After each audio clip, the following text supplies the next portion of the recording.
ভারতের তেলেঙ্গানায় আসন্ন উপনির্বাচন ঘিরে বিতর্কে জড়িয়েছেন দক্ষিণী চলচ্চিত্রের ৩ জনপ্রিয় অভিনেত্রী তামান্না ভাটিয়া, সামান্থা রুথ প্রভু ও রাকুলপ্রীত সিং। জুবিলি হিলস বিধানসভা আসনে তাদের নামে জাল ভোটার কার্ড ছড়িয়ে পড়ায় তদন্তে নেমেছে সেদেশের নির্বাচন কমিশন। স্থানীয় গণমাধ্যম জানায়, সম্প্রতি সামাজিক মাধ্যমে ৩ নায়িকার নাম ও ছবি সংবলিত ভোটার আইডি কার্ড ভাইরাল হয়। তাতে দেখা যায় ৩ জনের ঠিকানাই এক, যা আরও সন্দেহ উস্কে দিয়েছে। প্রাথমিকভাবে ধারণা করা হচ্ছে, নির্বাচনের আগে ভোটার তালিকায় কারচুপির উদ্দেশ্যে এই জালিয়াতি করা হয়েছে।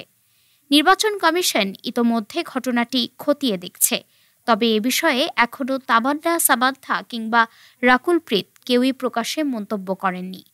প্রসঙ্গত, চলতি বছরের জুনে জুবিলি হিলসের বিধায়ক মগন্তী গোপীনাথের মৃত্যুর পর আগামী ১১ নভেম্বর সেখানে উপনির্বাচন হবে।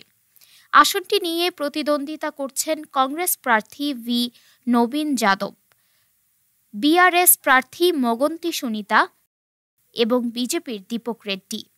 সম্প্রতি ভুয়া ভোটার কার্ড তৈরির অভিযোগে বিআরএস কংগ্রেসের বিরুদ্ধে হাইকোর্টে মামলা করে। সেই প্রেক্ষিতেই ৩ নায়িকার নাম এ ঘটনায় জড়িয়ে পড়েছে বলে ধারণা করা হচ্ছে। ডেস্ক রিপোর্ট, আজ বার্তা।